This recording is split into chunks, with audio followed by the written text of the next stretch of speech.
အားလုံးပဲမင်္ဂလာပါကျမတို့ဒီကနေ့မှာဆိုရင်တော့ toggle လုံးလို့ရတဲ့ switch လေးเนาะရေးကြည့်အောင် HTML CSS ကိုပဲသုံးပါမယ်အဲ့ဒါလေးကိုရေးဖို့ရအတွက်ကျမတို့ဒီထဲမှာ HTML create လုပ်ထားတဲ့ CSS เนาะ folder တစ်ခုစောက်ပြီး HTML file လေးနဲ့ CSS လေးအဲ့တော့ HTML ရေးမယ်ဆိုတော့ထုံးစံအတိုင်း HTML5 ပေါ့เนาะ HTML5 ကိုသုံးမယ်ပြီးတော့ကျမတို့ CSS နဲ့လှမ်းချိန်မှာ CSS နဲ့လှမ်းချိန်မှာဖြစ်တဲ့အတွက် link style.css เนาะ style.css နဲ့ချိန်လိုက်မယ် style.css နဲ့ချိန်ပြီးသွားရင်ဘာလုပ်မလဲဆိုတဲ့အခါကျကျမတို့က chat box လေးပေါ်စေချင်တဲ့အခါကျတော့ထုံးစံအတိုင်း form ဖွင့်တက်နဲ့အပိတ်တဲ့အတွင်းမှာရေးမယ်အဲ့တော့ chat box လေးပေါ်စေချင်တော့ input type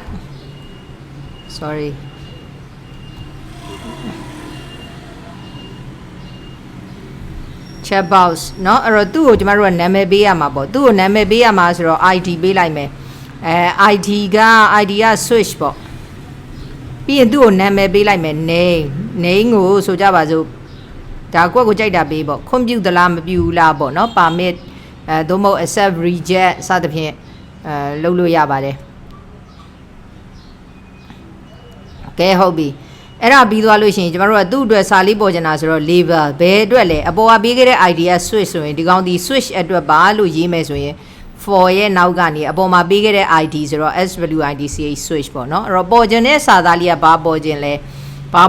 ဆိုတော့ on off ဆိုတာလေးပေါ်ချင်တယ်ဟုတ်ပြီကျမတို့ဒီကောင်လေးကိုသွားပြီးတော့ run ကြည့်လိုက်မယ်နော်ဒီလိုလေးပေါ်လာပြီဆိုတော့ကျမဒီကောင်လေးကိုနည်းနည်းလေးခြုံလိုက်မယ်အဲ့တော့ဒီလိုပုံစံမျိုးလေးပေါ်နေပြီเนาะ on off ဟုတ်ပြီအဲ့ဒီဥစ္စာလေးကိုကျမတို့အလှဆင်ပါမယ် CSS ကနေပြီးတော့အလှဆင်မယ်ဆိုတော့ကျမတို့ဒီအောက်က label လေးကိုလှဆင်နေတာဟို label ကိုလှဆင်ရင်တော့ label မှာ ID တစ်ခုပေးလိုက်ပါမယ်အဲ့ဒီ ID လေးကိုဆိုကြပါစို့ toggle ပေါ့เนาะအဲ့တော့ toggle လို့ပေးလိုက်မယ် label လေးကို toggle လို့ပေးလိုက်မယ်အဲ့တော့ဒီမှာကကျမတို့ရေးမယ်ဆိုရင် toggle လေးကိုအရင်ဆုံးလှဆင်မယ်background color orange red ထားလိုက်မယ် orange red เนาะ background color orange red အဲ့တော့ကက်ကက်ကြီးဖြစ်နေတော့မလှတော့ petty 0.5 rem ထားလိုက်မယ်ပြီးသွားလို့ရှိရင်ကျမကသူ့ရဲ့ site ရှိသလောက်နေရာယူတာထားကျင်တာပေါ့เนาะ display inline block ပြောထားတဲ့အတိုင်းလေးပဲနေရာယူပေါ့ပုံစံလေးပြောင်းသွားတယ် inline block ထားပြီးသွားရင်သူ့ကိုနည်းနည်းလေးချိုးလိုက်ချင်တာဆိုတော့ border radius ကိုကျွန်မ30 pixel လောက်ထားလိုက်ပါမယ်30 pixel လောက်ထားလိုက်မယ်ဆိုရင်ဒီလိုဝိုင်းလေးဖြစ်သွားပြီစလုံးရောင်ပြောင်းကျင်တဲ့ color ကိုဘာထားမှလဲဆိုတော့ white စလုံးရောင်ဖြူအောင်လေးထားလိုက်တယ်အဲဆိုဖြူအောင်လေးပေါ်သွားပြီနော်အဖြူအောင်လေးပေါ်သွားတော့အဲ့ထဲမှာမှကျွန်တော်တို့ကနော် toggle after ရေးပါမယ်အဲ့တော့အဲ့ဒါကိုရေးတဲ့အချိန်မှာเนาะဘာလုပ်ချင်တာလဲဆိုတော့ကျမတို့ကအဲ့ဒီအပေါ်မှာပေါ်ချင်တာပေါ့เนาะပေါ်ချင်တော့ဟုတ်ပြီစာတော့မပေါ်ချင်တော့အဲ့တော့ content ကမပေါ်ဘူးလို့ပြောတဲ့အတွက်ဘာမှမပါတာထည့်လိုက်မယ်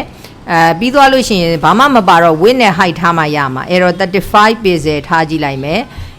height ကိုလည်း35 pixel ထားကြည့်လိုက်မယ်အဲ့တော့ဒီကောင်လေးကိုဒီပေါ်မှာထပ်ပေါ်ခြင်းတပဆိုရင်ကျမတို့အရင်ထားနေကြအတိုင်းထားပေါ်ခြင်းတယ်ဆိုရင်အပြင်ဘက်ကကောင်ကိုဘာထားရလဲဆိုတော့display တောင်ဖြစ်သွားပြီ position related ထားပေးရတယ်ဒီအတွင်းထဲကကောင်ကိုကျတော့ position absolute ပေါ့เนาะ position absolute ထားပေးရတယ် position absolute ထားပြီးသူ့ကိုပေါ်ကျင်တော့ဘယ်ဘက်ကပေါ်ကျင်တော့ left ဘက်ကို0ပေါ့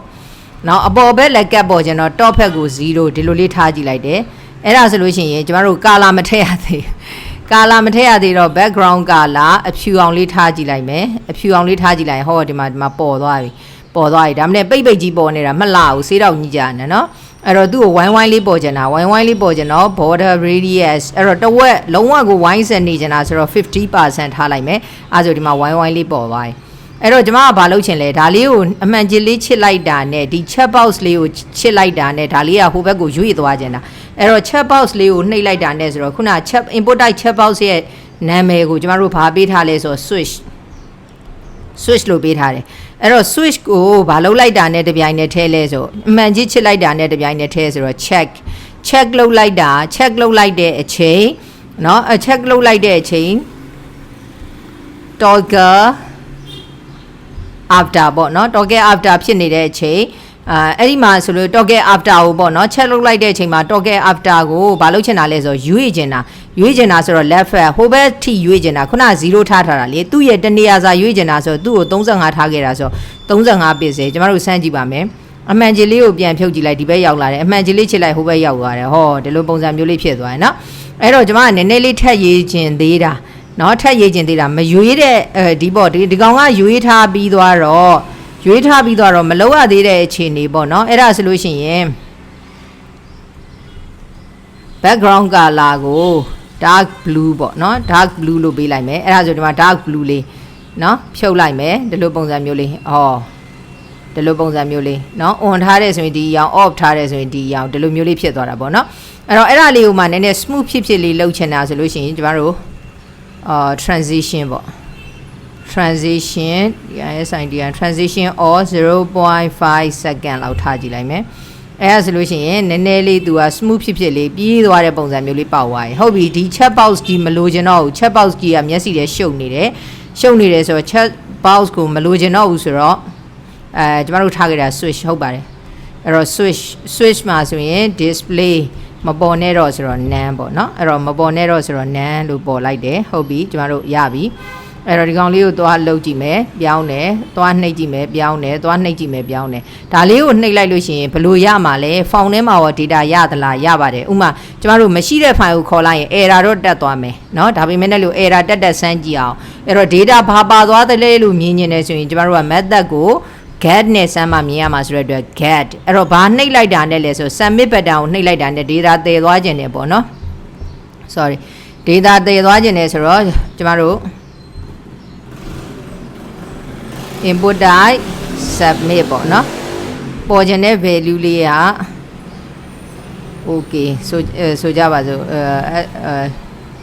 submit လို့ပေါ်ခြင်းနဲ့ရပြီအဲ့ဒါဆိုရင်ကျမတို့နှိပ်ကြည့်လိုက်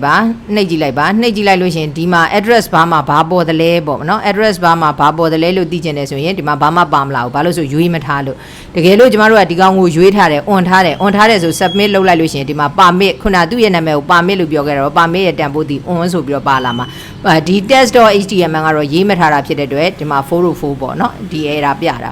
အဲ့တော့ test.html ရေးလိုက်လို့ရှင်အဲ့ဒီကနေပြီးတော့ယူလို့ရသွားမှာပေါ့လေ data ကိုဥမာ test.html ရှိတယ်ပေါ့နော်ရှိတယ်ဆိုလို့ရှိရင်ယူလို့ရသွားမှာပေါ့ဒါဆိုရင် error မတက်တော့ဘူးเนาะအဲ့တော့ဒီမှာ off ထားရင်တော့ဘာ data မှမပါလာမှာမဟုတ်ဘူး on ထားတယ်ဆိုရင်တော့ဒီ address bar မှာကြည့်လိုက်ရင် permit on ဆိုပြီးတော့ပါလာမယ်เนาะဒါလေးပါပဲကဲဟုတ်ပါပြီကျမတို့ကျေးဇူးတင်ပါတယ်နောက် video lecture တွေမှာပဲတွေ့ကြပါအောင်မယ်